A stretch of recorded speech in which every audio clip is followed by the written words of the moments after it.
Saya ingat ada sekali tu saya ceramah di Pandan Indah. Ada satu masjid saya pergi. Saya terdengar imam tu bacaan dia tu menusuk kalbu saya. Ya Allah, sedap betul bacaannya. Saya pun tanya lah waktu makan tu jamuan tu saya tanya mana satu imam tu. Lah, ni imam ke berapa ni? Rupanya anak AJK Masjid. Baru tingkatan 4. Masa tu. Saya pun tanya dia, nak tak datang dekat taman perumahan kat kampung mak saya tu, minta jadi imam satu malam. Dia pun datang lah dengan mak dia yang bawa. Sebab ayah tak ikut, ayah kena jadi imam. Kan? Jadi mak dia datang bawa. Pertama kali orang kampung saya komplain. Pendek sangat baca. Dia boleh kata pendek sangat budak tu baca. Kan? Wah, heran ni. Tak pernah-pernah orang tegur sebab bacaan dia memang sedap.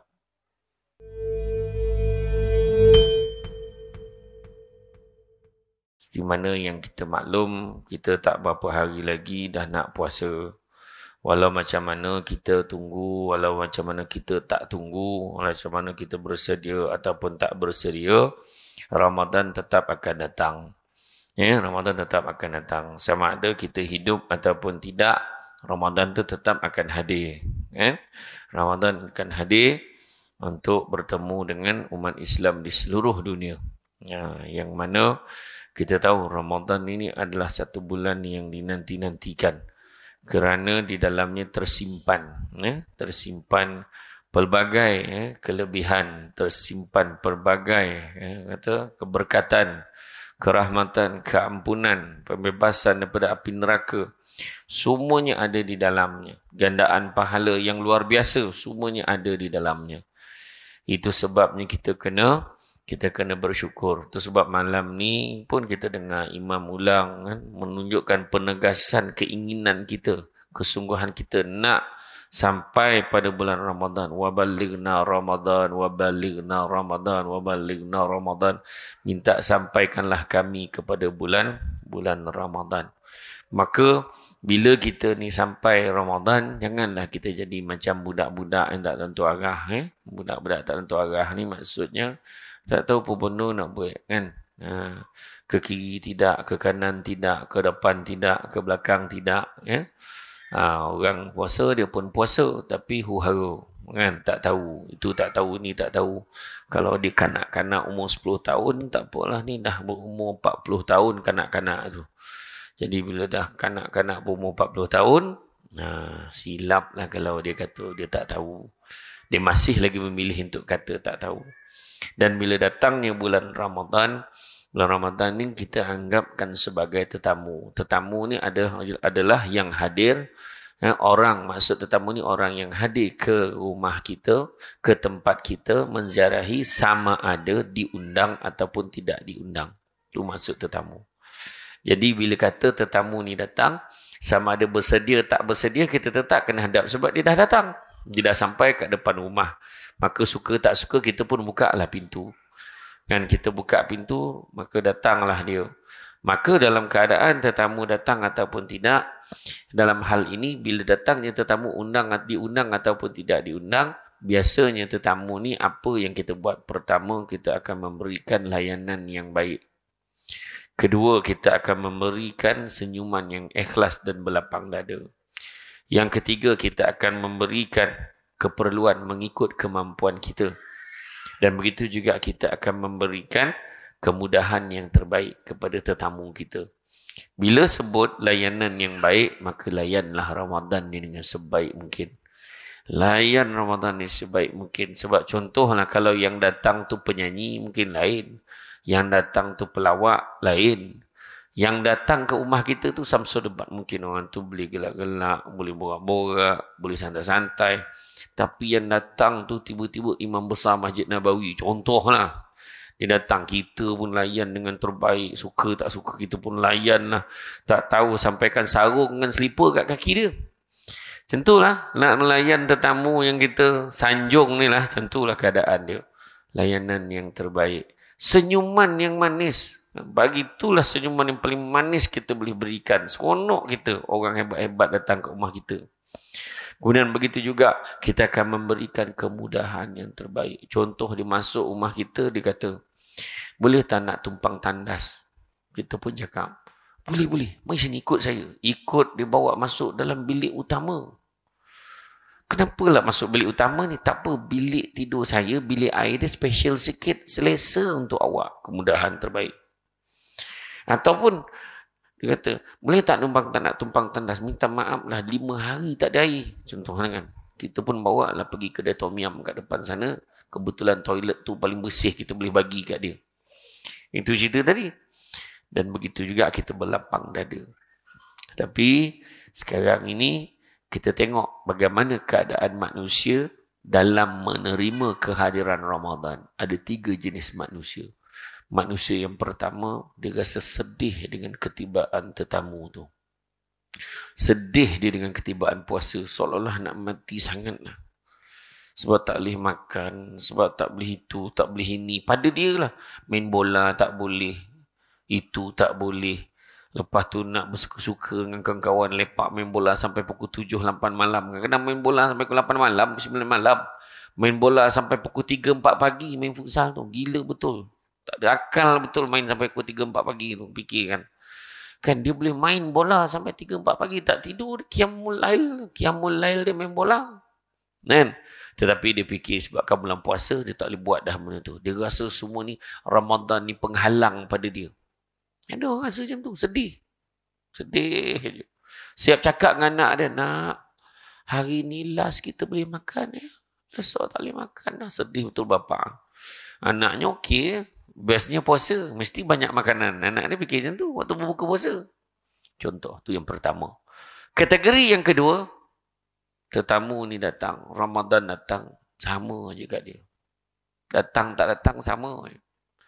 Orang puasa dia puasa. Okey je. Puasa tak puasa sama je. Bulan tak puasa pun sama je. Pada dia okey je. Dia kerja pun macam biasa. Dia tak ada masalah. Dia tak rasa pun, dia tak anggap puasa tu lain. Sama je pada dia. Tak adalah istimewa sangat ke sampai dia nak beria. Tak ada pun. Puasa-puasa lah dia kata. Orang bangun, dia pun bangun. Orang puasa, dia pun puasa. Orang semayang, rupanya orang semayang, dia tak semayang. Contohlah. Jadi pada dia Ramadan ni sama je. Dan kategori yang ketiga, orang tu rasa gembira dengan Ramadan. Ya Allah, tak sabarnya. Dia sendiri pun doa. Wa balighna Ramadan. Dia sendiri doa minta sampaikan kami pada bulan Ramadan. Makna kata, dia gembira. Dia bersedia. Dia siap dah dengan pakaian nak tarawih. Dia siap dah dengan tasbih digital dia. Dah siap dah Quran yang nak dibaca. Dah siap dah dengan buah tamar yang terbaik yang nak dimakan pada waktu berbuka dan bersahur. Bersedia dengan sesungguhnya kerana dia gembira sangat. Dan persediaan yang dibuat kerana menyambut Ramadan, Allah dah kira dah pahala. Walaupun Ramadan tu belum sampai. Sebabkan niat yang baik itu tadi. Jadi, tujuan saya bawa 3 situasi ni, cuba tanya kita masuk kategori mana. Kebanyakan orang, dia masuk kategori biasa-biasa. Kebanyakan orang. Ada orang tu dia gembira Ramadan sebab dia dah mengundi tapak bazar Ramadan. Gembira juga. Kan? Dia fikir meniaga je. Ada juga macam tu. Ada orang dia fikir ada advantage yang diambil bukan bersifat ibadah tapi bersifat keuntungan dunia. Ada yang fikir macam tu. Jadi tengok kita masuk kategori yang mana. Maka apakah persediaan yang kita kena buat nak menyambut Ramadan? Nombor 1. Yang pertama, kita kena banyakkan taubat kepada Allah Subhanahu Wa Taala. Bertaubatlah banyak-banyak kepada Allah. Melainkan kita dengan penuh yakin, Alhamdulillah Ustaz. Setakat bulan Mac ni memang belum ada dosa lagi. Kalau confident macam tu, steady lah tu. Steady lah tu. Kan? Tak ada lah puas fikir. Memang tak ada dosa. Contoh kan? Siapa yang rasa macam tu pun dah berdosa dah. Sebab tak sedar diri kan? Macam tu. Jadi makna kata, dalam keadaan yang pertama kita bertaubat banyak-banyak. Kita semua buat salah dan silap. Kita semua kadang-kadang kita bergurau dengan orang. Ada orang tak boleh terima. Ada orang okey je. Ada orang tu memang dia tak biasa bergurau. Memang daripada kecil dia tak campur dengan orang. Dia campur dengan boruk, dengan binatang ke hutan ni. Dia tak campur dengan orang. Ayah dia daripada kecil lagi memang duduk kat tengah hutan tu. Jadi dia tak ada jiran. Jadi dia tak biasa bergaul. Maafkanlah dia. Macam tu kan. Tapi ada tak kemungkinan kita sakitkan hati orang? Ada kemungkinan. Kan? Tu sebabnya Mbak kata Aisyah tu. Penyanyi tu. lidah tidak bertulang. Dia kata. Kan? Tak payahlah saya nyanyi. Macam tu lah lebih kurang lirik dia. Lidah tidak bertulang. Dia kata. Kenapa? Sebab kadang cepat betul kalau bercakap tu. Cepat betul kalau nak mengata-ngata orang. Rupanya zaman Nabi dulu, bulan puasa dah ada dah orang perempuan. Bulan puasa, orang perempuan berdua, dia mengumpat. Punya teruk dia mengumpat sampai dia jumpa Nabi, ya Rasulullah. Boleh tak kami nak minta izin kami nak berbuka, nak minum. Haus sangat ya Rasulullah. Punya teruk yang mengumpet pasal orang sampai nak berbuka. Orang perempuan kat sini ada tak macam tu? Tak ada kan? Tak ada. Maknanya dia mengaku mengumpat cuma tak berbuka je. Macam tu lah kan. Macam tu lah ayat dia. Jadi makna kata pada ketika itu dia cakap dengan Nabi. Nabi kata apa? Nabi kata tak payah. Kau tak payah minta izin nak berbuka. Kerana sesungguhnya kau dah berbuka dah pun. Macam mana pula? Tak percaya je kau muntahkan apa yang ada dalam mulut kau tu. Bila dia muntah terkeluarlah daging busuk saudaranya yang diumpat tadi. Maka itulah tunai Allah Ta'ala tunjuk bila kita mengumpat samalah seperti kita makan daging busuk saudara kita. Buat apa? Jangan. Samsul debat macam tu lah. Itu inilah. Macam cakap. Oh dia ni macam ni lah. Kau tengok kereta dia buruk betul. Cakap pula kereta orang. Kan? Dia ada dua tu. Ada sebuah tajuk nanti kalau ada masa ni lain kali kita buat tajuk tu. Antara ribah dan fitnah. Ribah dan fitnah. Ribah ni kita cakap benda betul. Tapi kalau orang tu dengar barangkali dia tak suka. Mengumpat lah tu. Kalau fitnah cakap benda yang tak betul pasal orang. Kan? Contohnya kita cerita, kita tuduh benda yang dia tak buat. Itu fitnah lah. Tapi cakap benda tu betul. Tapi benda-benda boleh menyakitkan nanti orang. Benda tu tak elok, negatif. Maka itu juga salah merupakan ribah. Contoh. Baju toko rasa dah seminggu dia pakai tu. Contoh. Kita cakap contoh. Kita yang perasan, orang lain tak perasan. Kita lah beritahu orang. Ya ke? Daripada Isnin itu aku tengok. Contoh. Bila kita cakap macam tu, kita menyebarkan benda yang kalau orang tu dengar, mungkin orang tu kecil hati. Ataupun kita kata macam ni. Motor tu buruk. Bawa lagi tu motor tu. Kita cakap. Kita tak sedar. Kan? Sedangkan kita boleh positifkan ayat tu. Oh, dia pakai baju yang sama. Aku rasa mesti dia ada 7 helai baju yang macam tu. Contoh. Kan? Ya Allah, motor tu buruk ni. Walaupun buruk-buruk motor ni. Besar jasa ni. Motor ni bukan buruk lah. Kategori dia antik lah. Contoh ayat dia. Jadi, cuba kita positifkan. Itu sebab kata Ibnu Manzur. Puasa ni adalah perihal menahan diri pada makan, minum, nikah dan berbicara. Tak boleh makan, faham. Tak boleh minum, faham. Tak boleh nikah. Boleh tak nikah bulan puasa? Elok sangat. Bulan puasa ni kalau kahwin, langkah penjimatan. Kan? Upacara akad nikah akan berlangsung pada waktu zuhur. Confirm jimat. Kan? Manakala makan beradab akan berlangsung pada waktu sahur. Memang keluarga dia je lah datang. Tak ada siapa dah datang lepas tu. Jadi maknanya bertaubatlah banyak-banyak. Nabi kata sesungguhnya manusia itu berdosa. Dan sebaik-baik manusia yang berdosa itu adalah bertaubat kepada Allah. Itu sebabnya pada bulan Ramadan ni kalau siapa sembahyang tarawih di Negeri Sembilan. Kebanyakannya kalau yang surau dengan masjid di Negeri Sembilan ada yang buat tarawih tu dia buat 10 rakaat. Di 10 tu dia macam Masjid Nabawi lah buat 10. Tetapi di Negeri Sembilan ni antara tarawih dan witir tu dia akan zikir panjang apa? Astaghfirullah innallaha kana tawwaba astaghfirullah innallaha kana tawwaba astaghfirullah innallaha kana tawwaba. Minta ampun, bertaubat pada Allah banyak-banyak. Itu antaranya. Itu sebabnya Negeri Sembilan ni lama yang buat 10 tapi zikir dia panjang. Lepas tu sambung pula tahlil. Lepas tu doa. Dah hilang-hilang lutut baru doa. Macam tu lah.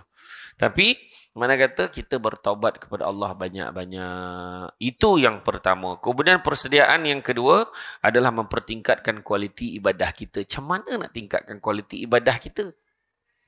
Nak tingkatkan kualiti ibadah kita, tak ada cara lain. Bukan main ikut-ikut. Main ikut-ikut sampai bila pun kita takkan dapat mempertingkat. Kita sekadar ikut-ikut saja. Yang sebenar-benarnya ikut kalau peringkat awal tak apa. Tetapi sampai satu tahap kita perlu mendalami apa yang kita buat. Dalam perbuatan ibadah tu mestilah kita ada pengetahuan tentangnya. Ada 4 ciri untuk mencapai kesempurnaan ibadah. Yang pertama, mesti dengan ilmu. Tak mau dia ikut-ikut dia. Orang semayang, dia semayang. Tapi tak apa dia baca, lari larau tak apa dia baca kan. Orang baca dia pun kumat kamit. Rupa-rupanya ada satu hamba Allah yang saya share, dia jumpa dengan satu imam di Seremban. Saya tak nak cerita daerah dekat kampung mana, kawasan mana. Dia jumpa dengan satu imam, dia ni pencen ketua pengarah di Putrajaya. Pencen ketua pengarah Putrajaya jumpa imam, minta tolong imam ajar dia nak solat sebab dia tak tahu solat. Dia tak tahu solat.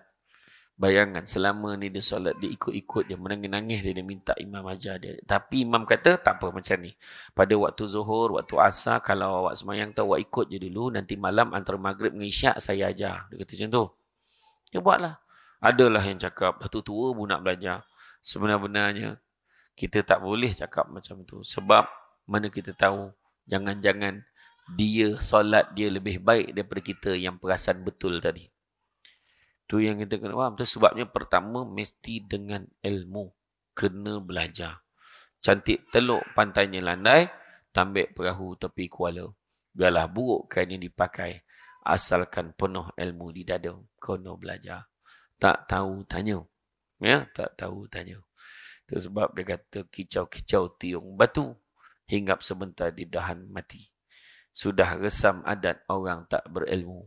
Ibarat kayu lurus dibuat titi. Kayu lurus buat titi kena pijak lah. Memang tak ada apa. Orang cakap, betul kot. Macam ni ha. Aku rasa-rasa lah. Tak mahu dia macam tu lah. Jadi dalam bab ibadah kena belajar.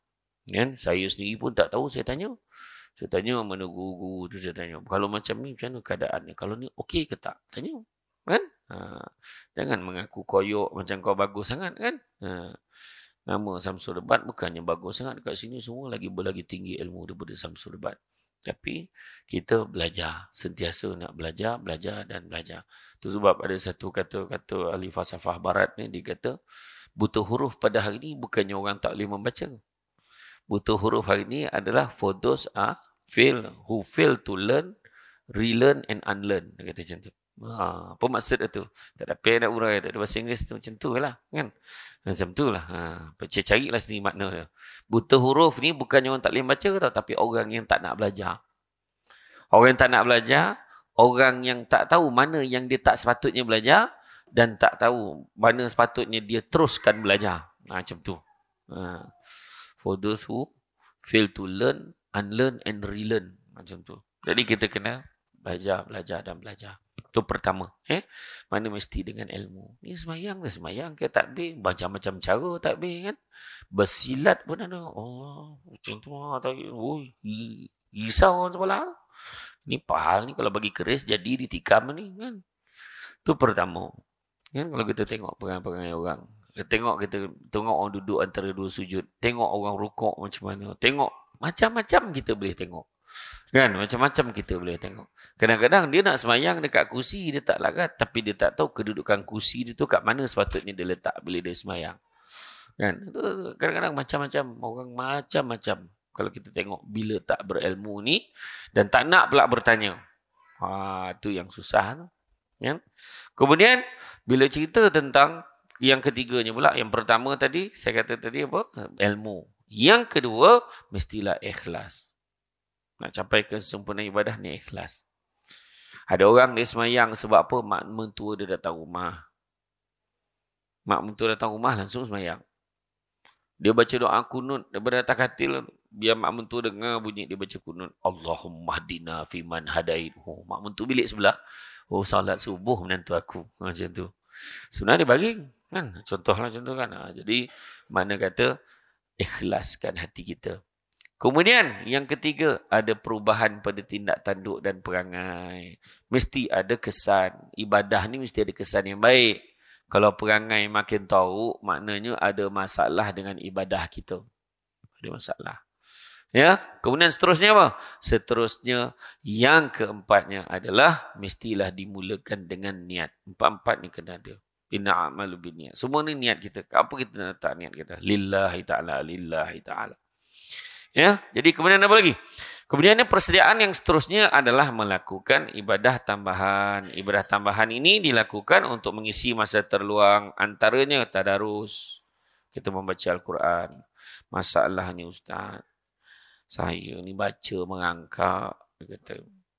Saya pun cakap orang lain elok bersela duduk yang kau merangkak. Kenapa? Dah macam mantu on pula dah kan. Apa halnya? Rupa-rupanya maksudnya dia baca tu gagap-gagap tak lancar. Oh begitu. Tak apalah. Belajarlah. Belajarlah perlahan-lahan. Boleh tak kalau saya nak join grup tadarus tu tapi saya baca kat tepi je? Boleh tak? Boleh. Tak ada masalah. Ikut dalam hati boleh. Tak ada masalah. Yang jadi masalahnya dah 10 tahun duduk tepi. Itu masalahnya. Kan? Tapi dia tak nak belajar-belajar. Itu isu dia. Pergilah belajar. Jumpa guru-guru. Sekarang ni masalahnya bukanlah nak cakap apa. Dekat dalam YouTube pun kalau dia tekan ya, ayat tu dia search juzuk 1. Al-Quran juzuk 1. Contoh kan. Kita pun tengok adalah seorang tu baca. Kita cuba ikut. Contoh kan. Ya Allah. Tak ada sebab lah sekarang ni. Tak ada sebab nak katakan. Kira kalau bangang tu memang dicipta sendiri tu. Bukan tak ada. Tak ada. Memang dia mencari kebangangan itu. Sedangkan peluang nak jadi, nak keluar daripada lembah kebangangan itu. Nampak? Saya mulalah guna bahasa kampung tu. Nak mencari ilmu tu dah tak susah. Maknanya atas kita dah sekarang ni. Nampak tak? Tu sebabnya kalau kita tengok. Orang yang tak berilmu ni susah hidup dia. Kan? Kemudian apa lagi? Solatnya. Tambah solat sunat. Orang perempuan kan saya pun heran. Mana-mana taman perumahan saya pergi. Dia yang aktif muslimat dia tu. Mesti akan buat program solat. Jom solat sunat tasbih. Dia kata. Bulan puasa. Orang lelaki memang tak ramai buat. Sebab biasa dia buat sendiri kat rumah. Macam tu. Dia tak suka tunjuk kat orang. Tu orang lelaki. Tunggu dah tak ada orang kan. Dia buatlah solat sunat tasbih. Itulah orang lelaki. Dia lain. Keimanan orang lelaki ni dia lain. Dia tak tunjuk ke orang. Kononnya lah. Kan? Kononnya lah. Tang tadarus pun macam tu. Cuba tengok grup perempuan. Berbelas-belas, berpuluh-puluh grup orang perempuan. Orang lelaki itulah grup yang kat masjid tu. Satu round, satu bulatan. Itulah satu grup. Itu pun dah buto-buto, dah mata tak nampak. Lam alif ke? Alif ni kan. Bayangkan dah gabun-gabun mengaji lagi. Yang muda-muda tak tahulah pasal. Kalau kita tengok tarawih pun sama kan. Malam yang pertama belia ramailah belia. Belia ramai betul. Muka tak pernah nampak. Semua nampak. Lepas minggu kedua tu tinggal beliau je. Belia dah tak ada. Beliau je. Beliau yang jenis sujud berbunyi lutut tu. Allahu Akbar. Tap. Yang penghujung tu Allah. Yang seorang tu sakit pula lututnya. Kesian tengok kan. Macam tu lah. Tambahkan solat. Tambahkan zikir. Kan? La haula wa la quwata illa billahil aliyil azim. Macam tu. Kan? Bacalah zikir. Apa yang kita tahu. Kan? Ya Allah, Ya Allah, Ya Allah, Ya Allah. Kalau bangun pagi tu buat. Kan? Buatlah mana yang ikut kemampuan kita. Macam kata tadi, ikut kemampuan kita. Kemudian begitu juga. Kalau kita tengok dalam ibadah-ibadah lain tu, apa lagi kita boleh buat? Buatlah kebaikan banyak-banyak. Beli makanan sedekah. Hantar dekat semua tempat yang kita tahu. Hantar kat sini pun okey. Kan? Janganlah hantar makanan yang mahal sangat. Hantarlah macam dalam Kenny Rogers ke macam tu. Menate kan. Okey, macam tu lah. Kan? Hantar semua makanan macam daging-daging yang kira macam dalam bawah 1,000 lah macam tu kan. Macam tu barulah dia tarik perhatian orang untuk datang kan macam tu. Boleh juga kan macam tu. Maknanya kita sedekah dengan orang. Sedekah dengan orang. Jadi makna kata tambah ibadah-ibadah kan. Ibadah-ibadah tambahan. Tarawih bulan puasa kan. Rugi tak buat. Kan? Rugi tak buat. Tuan tanya mana yang baik Ustaz? 8 ke 20? Yang paling baik sekali buat. Tu cerita dia. Kan, kau tanya-tanya sampai aku sudah aku tak buat. Masalahnya kan. Lepas tu ada tu pula, aku tak main lah 8. Aku masjid negeri. Imam Arab Saudi. Main-main. Dia kata. Dia buat 20. 20. Walaupun 20, lepas 8 rakaat, dia witis ni kat belakang. Wah, asam betul. Kan, adab kita ni, adab ikut imam, ikutlah sampai habis. Lain lah kalau sakit perut. Masalahnya hari-hari sakit perut. Bila lepas rakaat ke-8. Heran tak? Heran ni kan. Itu sebabnya. Lepas tu jangan sibuk nak kerja imam yang laju. Jangan sibuk nak kerja. Imam ni laju sikit. Imam ni tak ada lagu-lagu, dia straightforward. Bagus macam tu. Aku suka macam tu. Kita ni kalau boleh nak solat kita tu tenang. Kan? Tapi tak adalah tenang sangat. Mana imam-imam yang dah patut bersara tu bagilah orang muda. Jangan diseksa je makmum kat belakang tu. Yang sabarnya imam aja, makmum tu tak sabar. Macam tu. Allahu Akbar. Memang pitam lah makmum tu kan. Macam tu. Kan? Tengok imam kita tadi punya semangat kan. Dia punya cara dia jadi imam tadi. Belakang tu ada 1,000 orang. Macam tu lah. Macam tu kita nak semangat macam tu. Dia ada orang kata segar lah bacaan dia tu. Fresh, jelas satu persatu macam tu lah. Ada imam kadang Allah. Yalah, bukannya dia tak nak bagi orang lain. Tak ada orang. Dia je yang tinggal. Imam Sabar nama dia. Namanya Imam Sabar. Umur 65 tahun. Imam Sabar. Gigi dah tak apa-apa ada. Bunyi pun jelas tak jelas. Lurus rapatkan saf. Dah kata, sudah. Ni belum semayang lagi ni. Yang kata. Kemudian apa lagi? Kemudian begitu juga. Lazimkan latihan kita bangun awal pagi. Bangun pagi kan. Kadang-kadang ada pula orang. Tu kata ni orang tak ada ilmu dengan bangganya cakap. Aku dah biasa dah bulan puasa ni. Aku tak sahur tapi aku okey je puasa. Ada orang cakap macam tu. Dengan penuh bergaya dan confident ni menyebut. Kan kita pun beritahu dia bukan masalah kau okey tak okey. Masalahnya Nabi suruh sahur ni. Nabi tekankan dalam beberapa hadis, kan? Bangunlah sahur. Makanlah sahur, sesungguhnya makanan sahur itu adalah makanan yang barakah. Jangan sekali-kali kalian tinggalkan. Bayangkan, kalau orang cakap dengan kita, Nabi cakap direct dengan kita macam tu, apa kita buat? Kita takkan tinggal sahur. Jangan sekali-kali kalian tinggalkan. Ada sebab Nabi suruh. Sesungguhnya Allah dan malaikat berselawat ke atas orang yang bersahur. Apa lagi? Tu Nabi sebut dalam hadis yang lain. Apa lagi? Begitu juga Nabi sebut, jangan sekali-kali kalian tinggalkan walaupun hanya sebiji buah tamar. Hadis lain, jangan sekali-kali kalian tinggalkan walaupun hanya seteguk air. Maknanya apa? Maknanya penting. Kan? Nabi bagi hint, benda tu mustahak.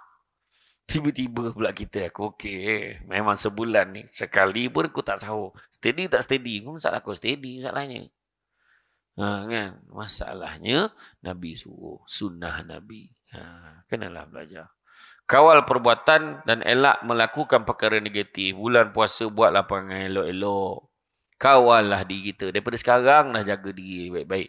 Jangan cerita-cerita pasal orang. Samsul Demak tu tinggi kan umpat. Dan salah pula aku tinggi. Kan? Ini kurniaan daripada Allah.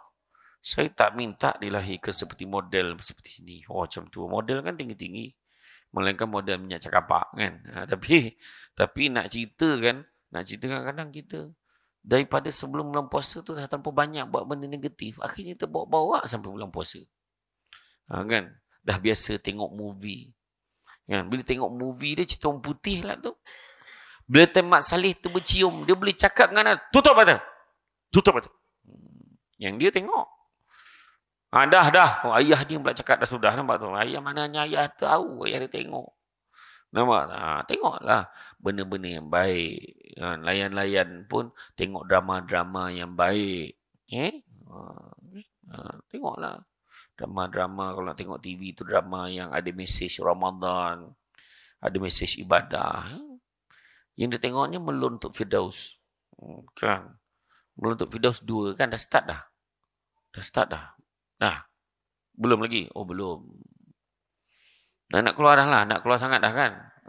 Tak menyampah lah aku tu. Tak tahu je kan. Macam tu lah kan. Tengok drama. Macam drama tengok kan. Tapi itulah perbuatan-perbuatan yang tak baik. Jangan kita buat lagi. Kalau kita dah biasa cakap lepas kontrol. Kita dah biasa kan tadi perihal makan, minum, nikah. Perbuatan orang menikah tu yang tak boleh sebenarnya. Bukan kata tak boleh nikah. Boleh nikah. Tapi perbuatan bernikah tu. Perbuatan orang yang dah kahwin. Pada waktu siang hari. Tak boleh. Wah, jangankan perbuatan itu, deposit pun tak boleh. Maknanya mukadimah menuju ke arah itu pun tak boleh. Dia tak ada buat benda tu, tapi dia meraba bini dia. Tak boleh lah. Geramnya dah jadi ni, nampak tak? Jangan, memang itu saya kata sengaja namanya. Deposit tu. Yang tak faham istilah deposit kan. Dan berbicara, jangan cakap benda yang sia-sia. Dan apatah lagi bercakap benda yang boleh mendatangkan dosa. Jangan. Kemudian berpuasa lebih awal.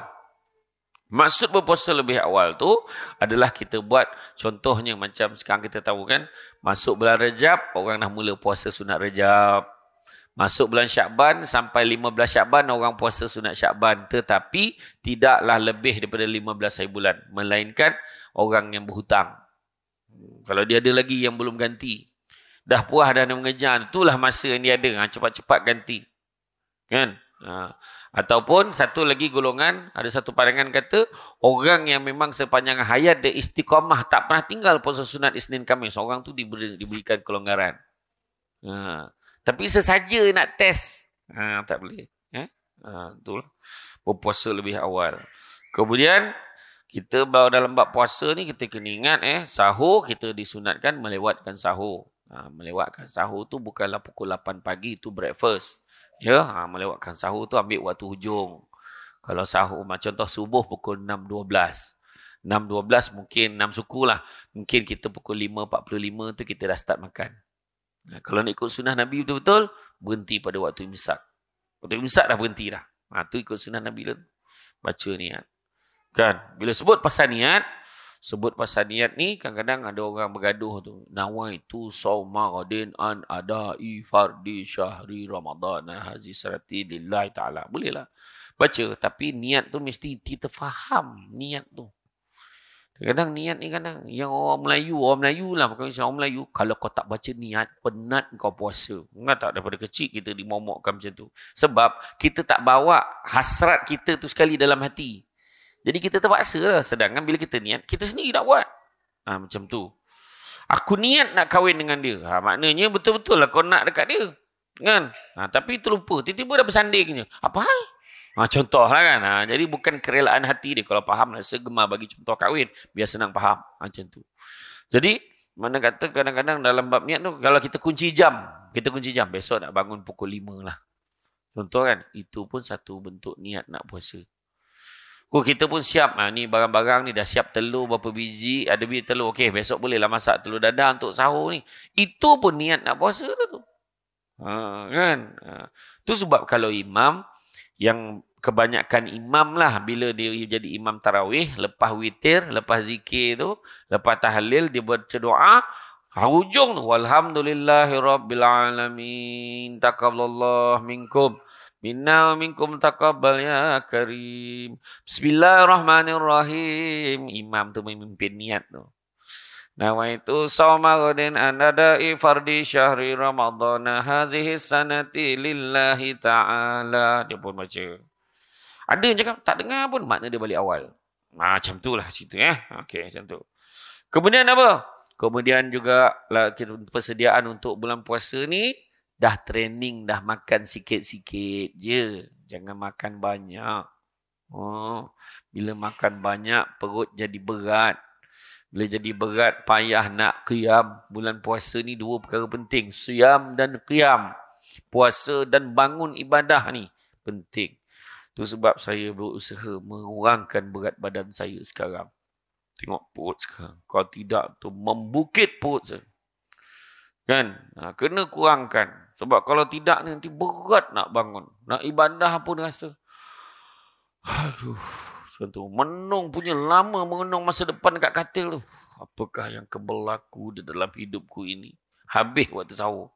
Dia punya menung tu. Habis dah waktu sahur. Nampak tak? Tu sebabnya kita dah training, dah makan, jangan makan banyak. Ya? Keselamatan jasad terletak pada sedikitnya makan. Keselamatan roh terletak pada banyaknya beribadah. Keselamatan agama terletak pada banyaknya berselawat ke atas Nabi. Macam tu. Jadi maknanya keselamatan jasad kita kena kurangkan makan. Jangan banyak makan. Kan? Orang Malaysia ni semua benda dia makan. Batu pun dia makan. Jambu batu. Besi pun dia telan. Belimbing besi. Tai itik. Kau tak heran ke tai itik pun dia makan. Kan? Pucuk paku. Maknanya pangkal paku tu makannya. Tu orang Melayu Malaysia tu. Macam-macam makanan yang pelik-pelik dia makan. So, dan satu lagi, bila kita kurang makan, mungkin kita dapat mengelakkan pembaziran. Pada bulan Ramadan, menurut kajian, ya, orang Malaysia, kebiasaannya. Kecuali pada PKP dulu. PKP dulu tak sangat. Sebab dia masak sendiri kat rumah. Semenjak masuk grup masak apa pun tak jadi tu kan. Tapi yang dekat ni, kalau kita tengok sebelum PKP tu, rakyat Malaysia membuang makanan kira-kira 270,000 tan makanan pada setiap bulan Ramadan. 270,000 tan makanan. Daripada 270,000 tan makanan itu, 17,000 tan makanan yang dibuang itu adalah makanan yang belum pun disentuh. Cuba fikir. Punya buruknya perangai orang Melayu Islam di Malaysia. Bukan semualah. Tetapi bayangkan di luar sana berapa ramai orang yang mati sebab tak makan. Makanan pun tak ada, kita buang saja. Itu hakikat yang realiti yang kita kena telan. Nabi dah ajar orang paling cerdik. Orang yang cerdik, dia tidak akan membenarkan dirinya jatuh dalam lubang yang sama 2 kali. Beli hari pertama, roti john seorang sebatang, mutabak seorang sekeping, air jagung seorang sebotol, kan? Air soya, air jagung kita bungkus, kan? Kuih setalam beli. Tak habis, esok tu macam tu lagi dia beli banyak. Bayangkan. Apa kena otak tu? Maknanya, dia punya common sense tu dalam bahasa Jawa tu sebut kan. Tak ada dah kat dia. Patutnya bila dah tahu tak habis, janganlah beli banyak tu lagi, kurangkanlah. Tak habis kat lagi, kurangkan lagi. Tak habis kat lagi, kurangkan lagi. Yang tu yang sepatutnya kita buat. Jangan membazir. Membazir ni bersaudara dengan siapa? Setan tahu pun masalah setan kena belenggu. So salah siapa? Dia memangku tugas setan tu pula. Apa hal? Kan? Tu ceritanya. Jangan kita membazir. Satu lagi, kalau membazir ni salah satu pada kalau kita tengok latihan takwa, qanaah, berpada dengan yang sedikit. Berpada dengan sedikit. Tapi yang kita kena lebihkan, sedekah. Tengok ni. Nampak tempat ni. Cantik. Kita boleh solat ramai-ramai. Tak sangka. Saya tadi cakap, mesti kita semayang dekat situ je lah. Saya daripada Shah Alam tadi. Saya sebenarnya baru landing daripada Kelantan. Saya 3 hari dah ceramah di Kelantan. So tadi terus pergi ke Shah Alam. Shah Alam ceramah untuk di KPDN tadi. Dari KPDN terus ke Semenyih. Datang sini lah. Kan? Cantik tempat ni. Kan? Tak sangka tengok ni. Mesti ada sumbangan-sumbangan orang juga ni. Kan? Ada jugalah kan. Tangganya cantik. Buat tu. Tak lama besok kalau sumbangan tu lebih lagi kita buat eskalator. Naik atas. Apa tak? Kan? Iya. Orang perempuan tengok dia letak atas. Special kedudukan orang perempuan. Duduk atas. Siap dengan jaring ni. Sebab dia ni liar. Kalau dibiarkan semua jatuh-jatuh ke bawah. Tu buat pengadang. Itu ada. Jadi macam itulah tuan-tuan dan perempuan sekalian. Kan? Sumbangan sedekah pada orang. Bulan Ramadan banyakkan sedekah. Jibril kata, waktu aku berziarahi Muhammad. Kerana ingin mentadaruskan Muhammad. Kan? Aku dapati dialah yang paling kuat sekali bersedekah. Malahan pada bulan Ramadan lebih cepat lagi. Lebih pantas lagi. Lebih cepat daripada angin yang dikirim. Maknanya tunjukkan Nabi berganda-ganda lagi banyak Nabi sedekah pada bulan Ramadan. Sedekah lah. Kan? Contohnya nampak Samsul Debat. Tanya, dia suka makan apa? Contoh. Bawa lah makanan yang sewajarnya. Contoh kan.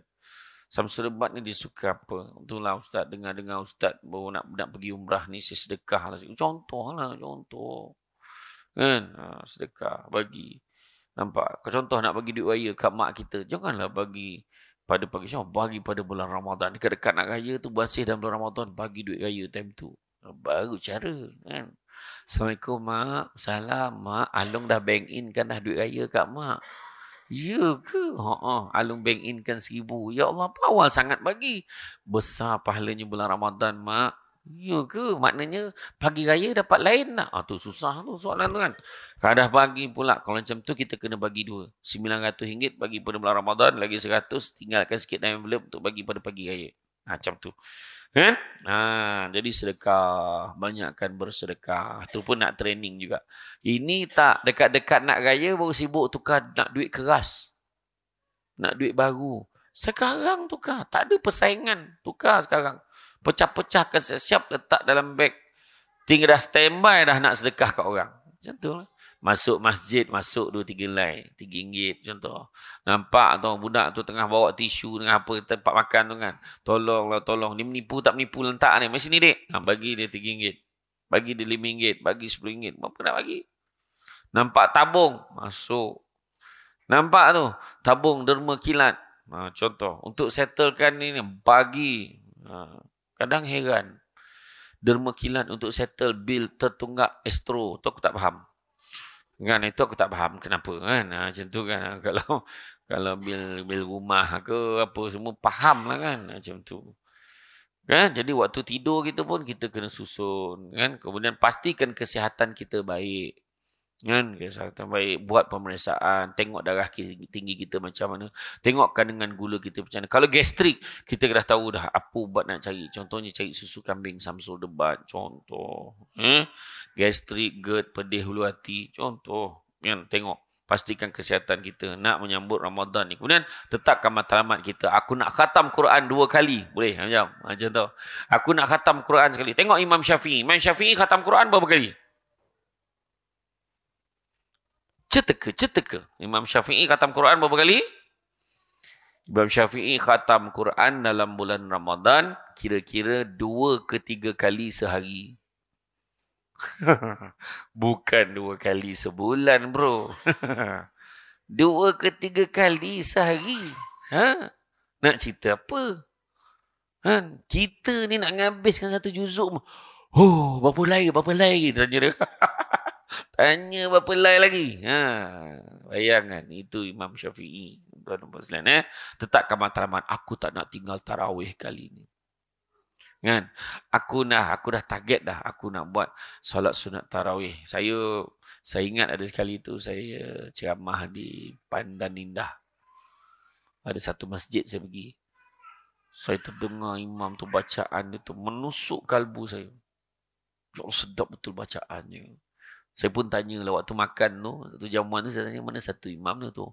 Lah, ni imam ke berapa ni? Rupanya anak AJK Masjid. Baru tingkatan 4. Masa tu. Saya pun tanya dia, nak tak datang dekat taman perumahan kat kampung mak saya tu, minta jadi imam satu malam. Satu malam tu je. Sebab saya dalam sebulan kadang-kadang bila orang kampung booking saya jadi imam, dapatlah dalam 4 atau 5 slot yang saya boleh bagi. Malam-malam lain tu sibuk ceramah kan. Jadi satu malam yang tu saya bagi dekat dia. Saya bagi dekat dia. Dia pun datang lah dengan mak dia. Mak dia yang bawa. Sebab ayah tak ikut, ayah kena jadi imam. Kan? Jadi mak dia datang bawa. Masa tu tingkatan 4. Saya pun explain lah dekat surau ni, dia biasanya bawa berapa. Jadi jangan risau. Bawa je surah mana dia nak bawa. Pertama kali orang kampung saya komplain. Pendek sangat baca. Betul. Dia boleh kata pendek sangat budak tu baca. Kan? Wah heran ni. Tak pernah orang tegur. Sebab bacaan dia memang sedap. Memang orang kata merdu. Dia memang daripada Pusat Tahfiz Quran Darul Al-Baqirah dia kan. Dan untuk makluman semua, baru malam dia datang ke rumah saya berbuka puasa sebelum nak pergi tarawih ni, isyak dan tarawih. Barulah saya tahu rupanya daripada tingkatan 3 lagi dia dah diundang menjadi imam di Istana Negara. Allahuakbar. Apa tu? Sejuk apa? Sejuk perut. Betul sejuk perut ni kembung tu. Dia sejuk hati sebenarnya, kan? Dia macam dia seorang ada perut kan? Macam tu lah kan? Tapi macam tu lah. Tapi memang betul. Baik, lepas tu, untuk makluman semua, cerita tu sebelum PKP, baru ni saya pergi umrah, saya jumpa budak ni sekali lagi, dia dah sambung belajar di Madinah, Universiti Madinah. Saya jumpa dia, memang untuk makluman semua, di tangan dia tak lekang Quran. Cakap apa? Kecil je budak tu. Humble je. Kan? Saya makan dekat Syarikat Korban dengan dia. Masa tu tanya-tanya dia lah. Dia bagilah nasihat. Kalau ada anak-anak kita yang tahfiz Quran, nak syahadah, nak senang lekat ayat tu, dia kata, imam ni semua mungkin tahulah kan. Tapi dia lah bagi nasihat, pesan. Sebab ada sepupu malam tu yang duduk makan tu, sepupu saya tengah buat syahadah. Dia kata, bagilah nasihat sikit. Dia bagi nasihat. Banyak akan bawakan bacaan tu dekat dalam solat. Kalau boleh solat malam. Kan? InsyaAllah benda tu senang dekat. Senang. Lepas tu, tetapkan masa kita berdating. Bulan puasa ni berdating dengan Quran. Berdating sikit Quran. Sana Quran ni tak boleh lah. Kena baca kat ni. Macam tu kan. Lepas tu hafal lah. Hari tu pada masa musim PKP, ramai ayahanda dilantik menjadi imam tanpa tauliah. Kan, kat rumah kan. Masa tu barulah perasan. Baru perasan dalam rumah tu sejadah berapa helai. Baru perasan. Lepas tu yang ayahnya baru tahu. Banyak lagi surah dalam Quran tu. Daripada Inna Toina dan Kul Allah. Baru dah perasan. Kalau tidak tu lah surah yang dibaca bermula kahwin mereka sudah. Kan. Baca Inna A'toina Kal Kausar. Anak kat belakang. Dah agak dah. Anak dah tahu. Anak dah tahu abah nak baca surah apa. Itulah masalah. Kan. Tetapkan target kita. Target kita. Kita nak tolong orang. Kita nak sedekah. Macam orang perempuan ni kan. Yang ada kat sini kan. Dia pakat. Senah, leha, timah. Dengan bergayah kan. Aku ambil nama itu tua je aku kan. Kan contoh berempat. Dia pakat 4 orang. Dia pakat 4 orang. Beli beras, beli mihun, beli mi kuning, beli ayam, beli ikan. Okey, malam ni 10 malam terakhir. Malam ni kita pergi rumah Gayah. Pergi rumah Gayah, masak kat dapur rumah Gayah. Masak, packing. Dapat 10 bungkus nasi goreng Pattaya. Nasi goreng Pattaya bungkus hantar rumah anak yatim. Besok kat rumah Leha pula. Mie goreng hailam. Mie hailam, sorry. Mie hailam, siap mie hailam seafood. Bungkus. Hantar dekat balai polis. Contoh malam tu ada polis yang bertugas tu. Besok tu masak pula mihun goreng jantan. Ada telur, jantan lah. Dia goreng tu, kemudian hantar pula dekat balai bomba.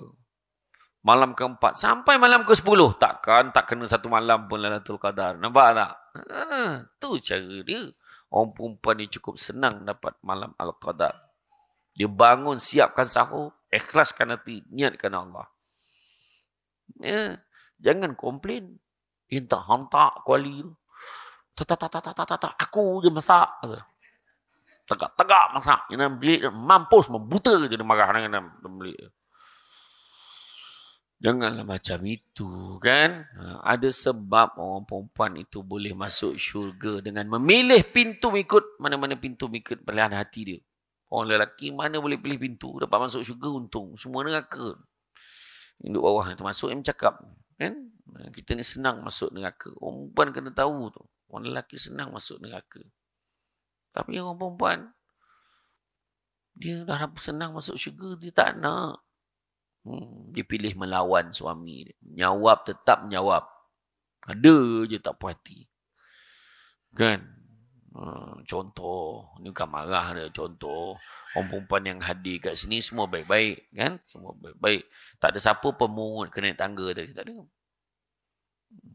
Naik tangga, bengah. Wih. Contoh kan. Macam-macam. Orang ni macam-macam. Jadi, tetapkan matlamat kita. Aku nak tidur dekat ni. Aku nak iktikaf lah dekat masjid ni. 10 malam terakhir. Letak target. Malam ni masjid mana. Esok masjid mana. Dia dah susun lah masjid mana dia nak pergi. Contoh. Kan? Kemudian tahu jadual dan rancang awal. Maknanya kita rancang lah awal.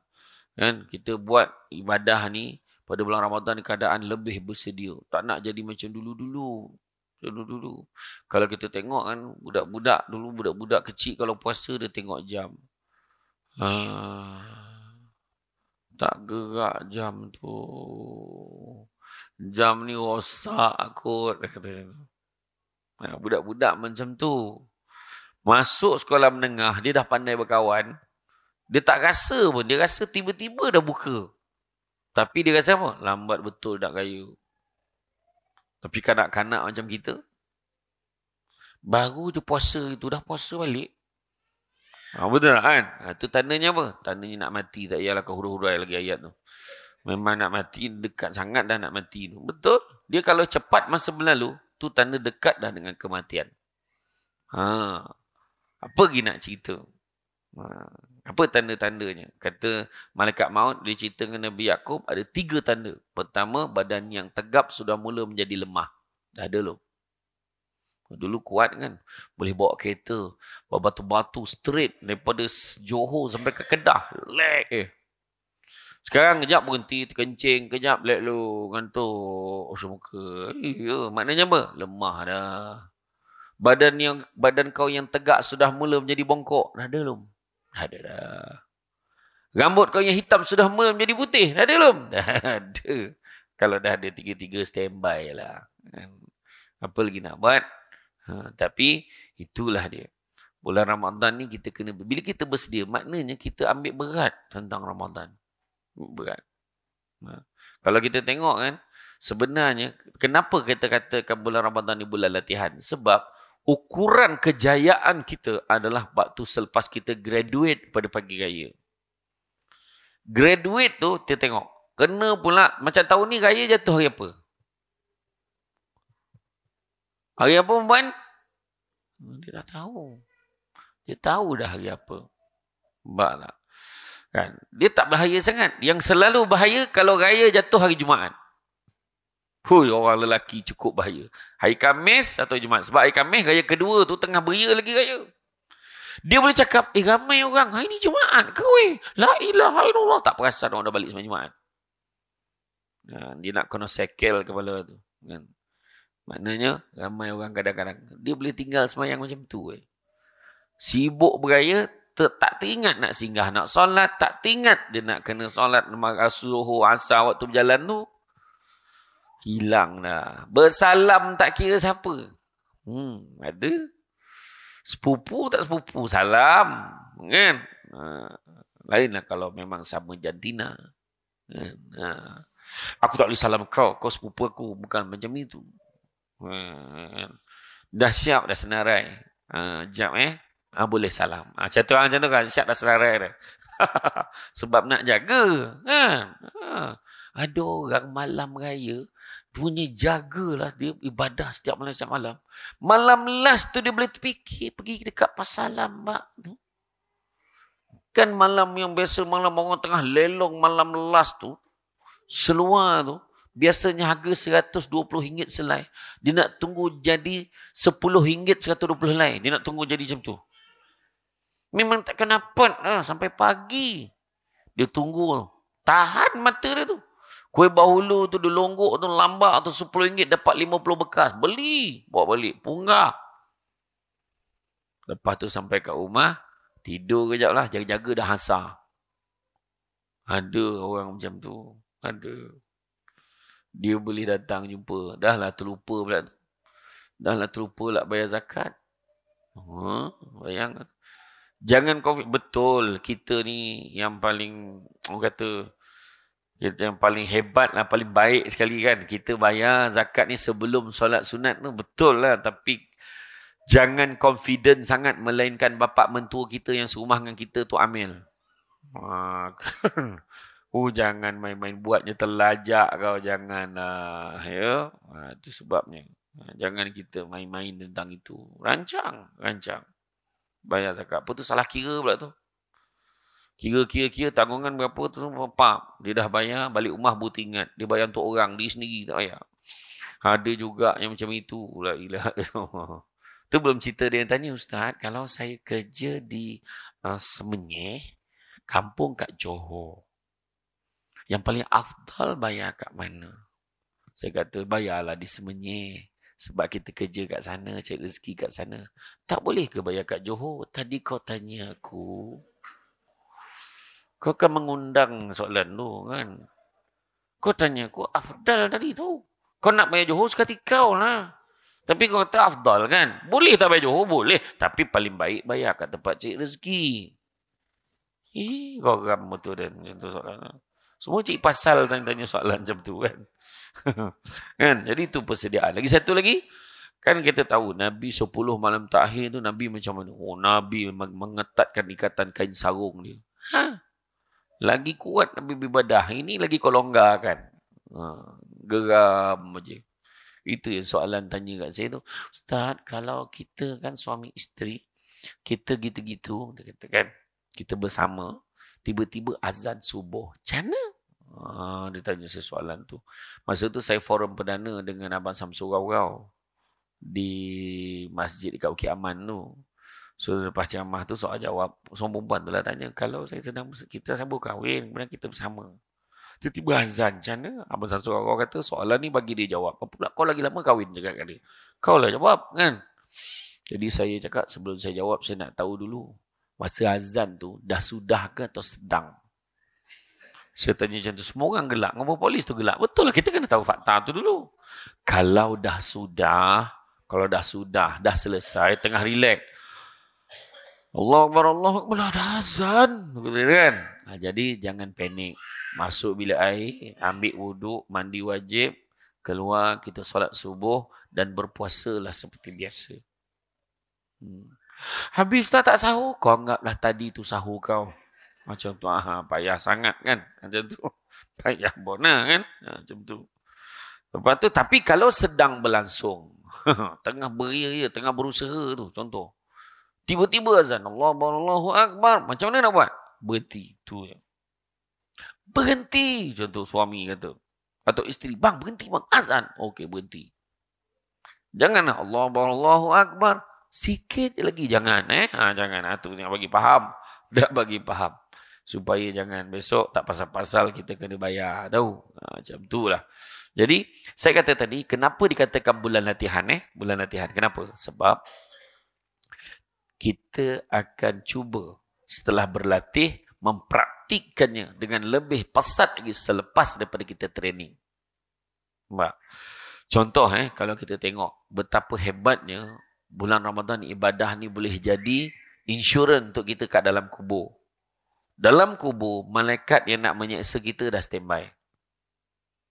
Maka, apabila melangkah aja balik, orang meninggalkan kubur yang terakhir, maka dah standby dah. Waktu malaikat nak pukul kepala, malaikat satu lagi stop. Jangan kau pukul kepala dia. Kenapa pula? Kerana dia ni rajin berzikir dan rajin berzikir dan rajin mengaji Al-Quran. Maka, betul tak kita dah training tadarus bulan Ramadan? Sambung, jangan berhenti mengaji. Itu sebabnya bila kita khatam Quran, contoh kita khatam sampai hujung, kita pun bacalah doa wa tammat kalimatu rabbika sidqan wa adla. Kita baca kan? Lepas tu baca Allahumma arhamna bil Quran. Kita baca kan? Lepas tu walhamdulillahirabbil alamin. Buka balik Quran. Bismillah. A'udzubillahi minasyaitanirrajim. Bismillahirrahmanirrahim. Kita membaca Fatihah.